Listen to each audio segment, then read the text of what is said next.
I know some of you don't particularly love seeing the dwarves play, but I don't mind them, and I particularly love the Lizardmen, and I quite like Umai's builds. Demon Slayer, can you, like, not interrupt me? Thank you very much. I like the builds that Umai typically brings. So, hopefully this is a fun match.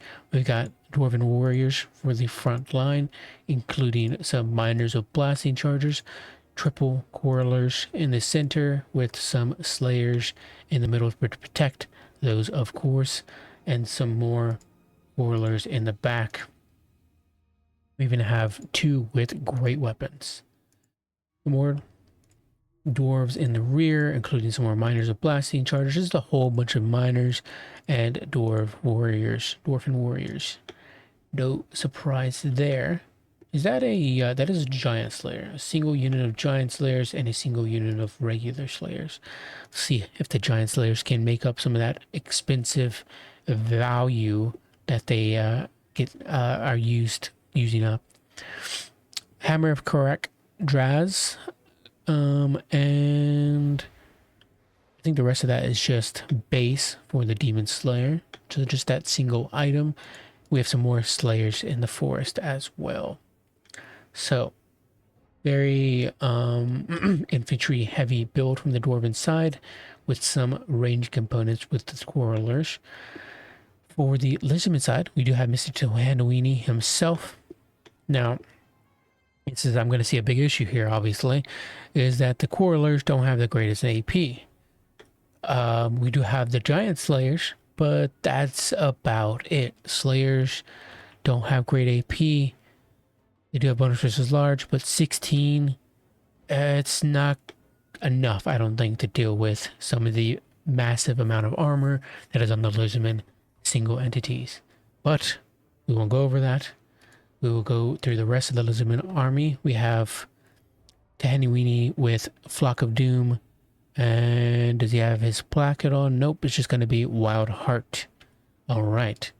For the rest of the army, it's going to be a skink cohorts for the front line, including the cohort of Sotek, Red Crested Skink ROR, and some more Red Crested Skinks behind them to hopefully chew through the Dwarven armor. Croxies will be helping out on that task as well. You got 3 of those bad boys. No cohort of Waddle, I think they're called. Or is that the cohort of Waddle, maybe? I can't remember. Either way, Bastiladon with Rev Crystal to be healing up to Tehenhauin because he needs it. He's a big SE. He's a big boy. He's going to need that healing.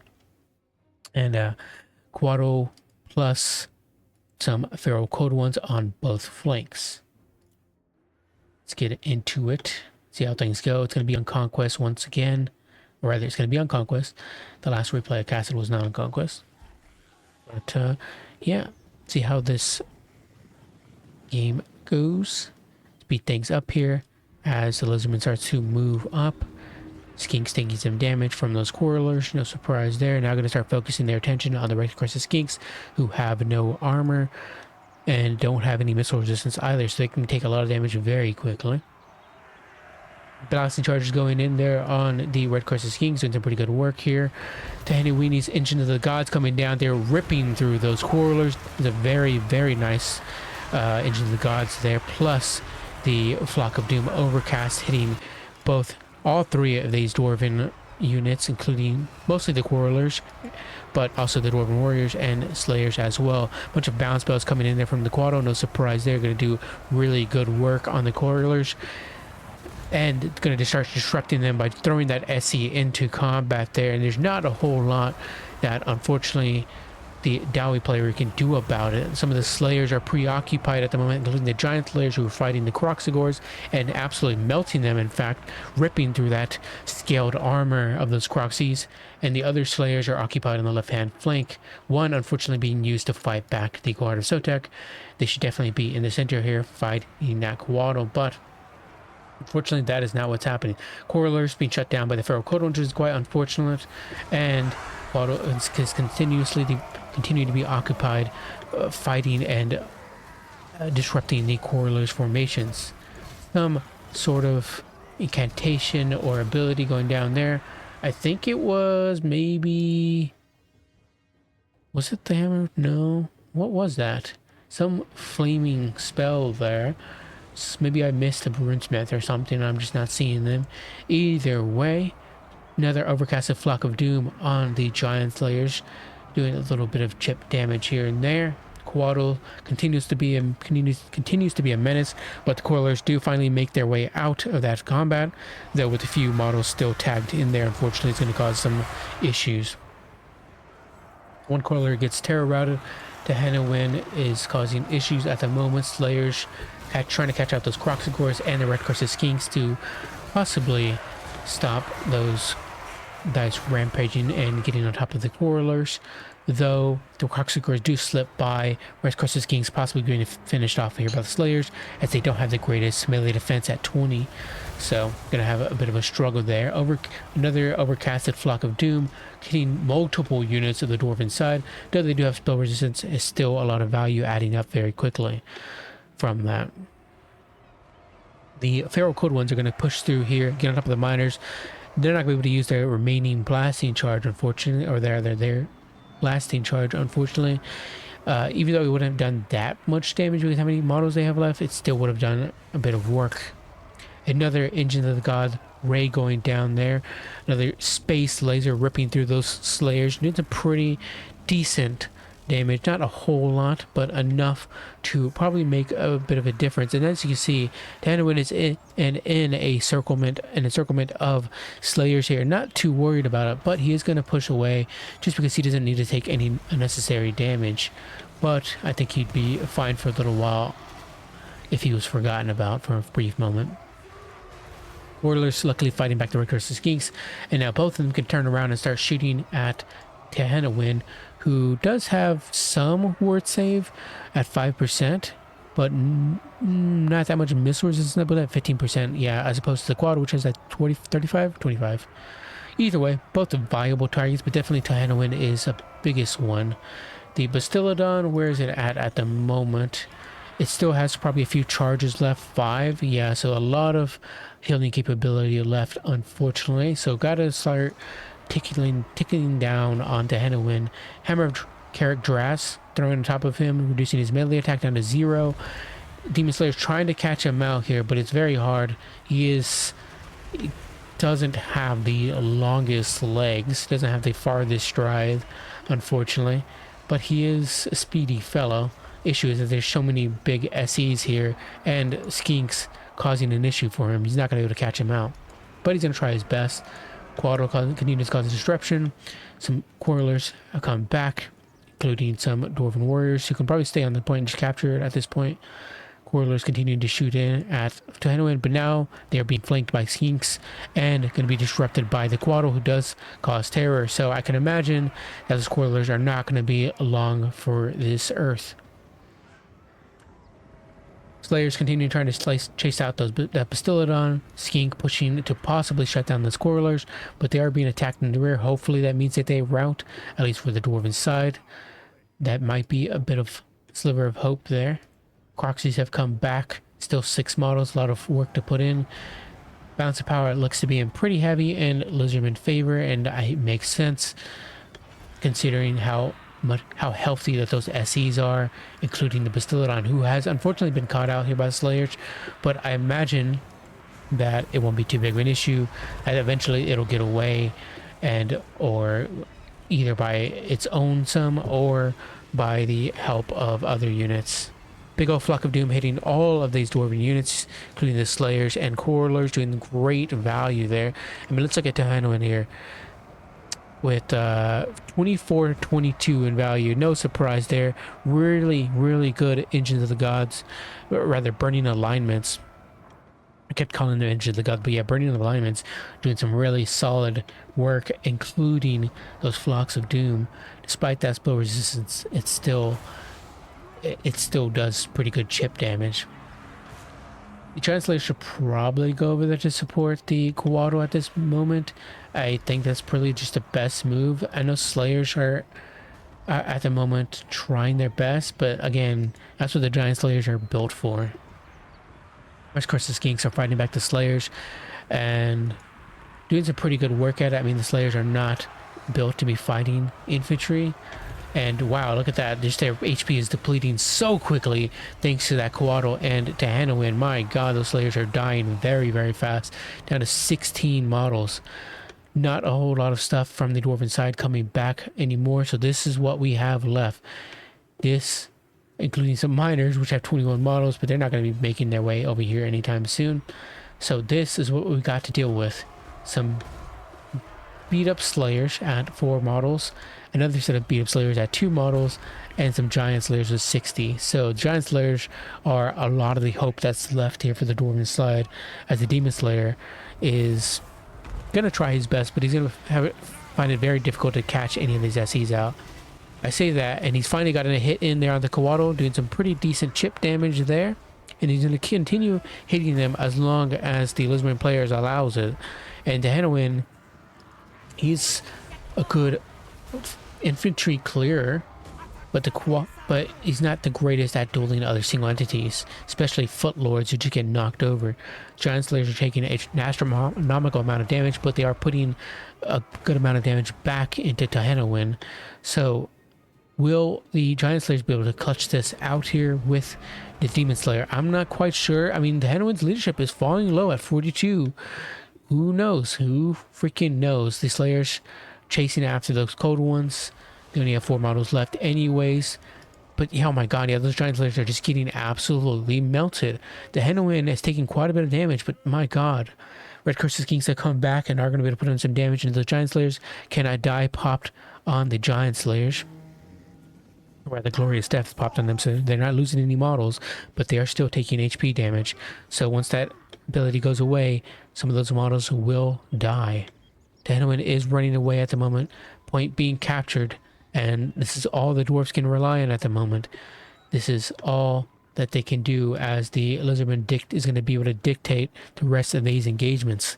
Going to speed things up here as the Coatl continues to move over. Going to start attacking the Giant Slayers who do go after the after Mr. Tehenhauin, but maybe it would have been best just to stay on the Coatl and wait for the Demon Slayer to make their way over to deal with the Coatl, because Tehenhauin is just not going to allow them to catch onto them.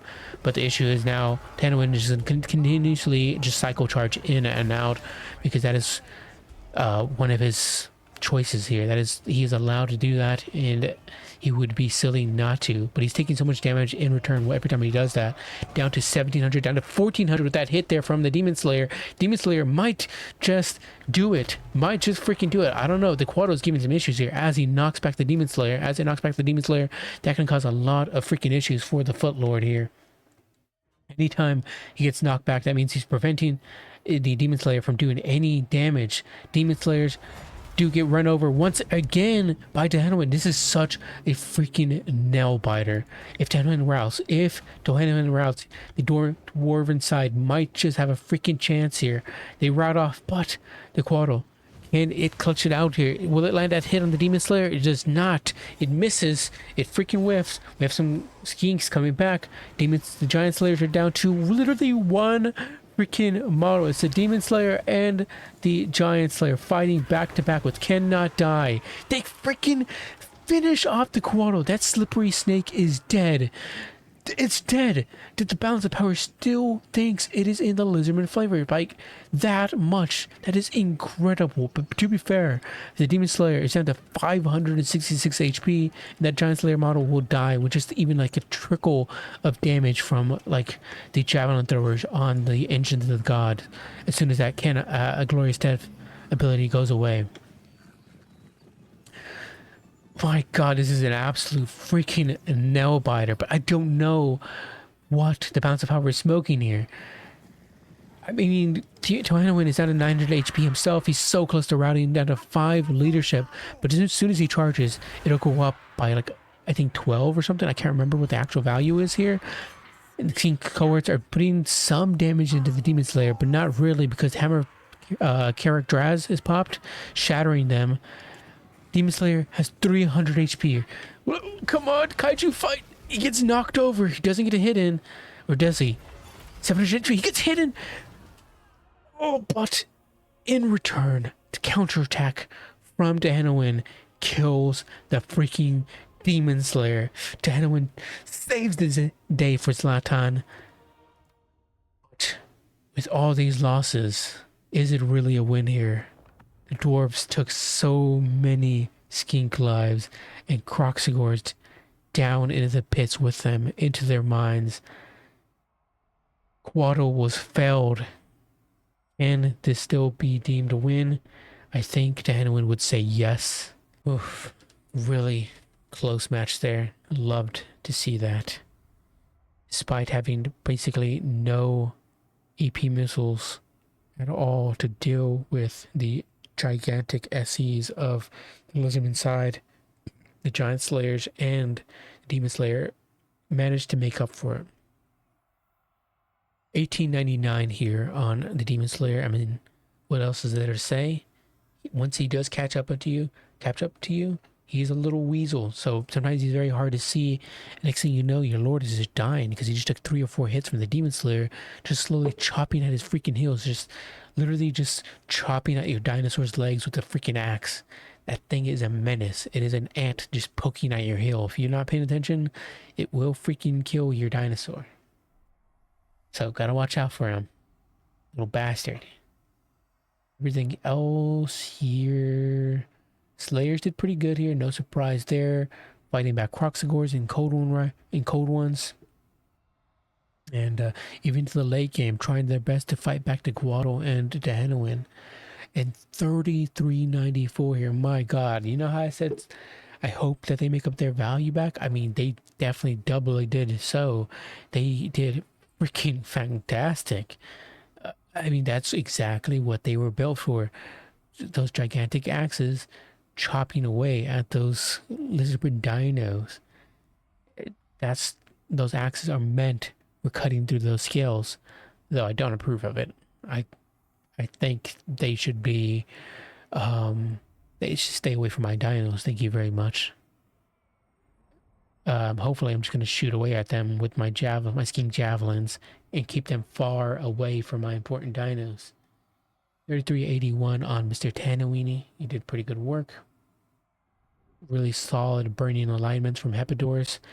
Really well placed. And some nice flocks of doom, of course.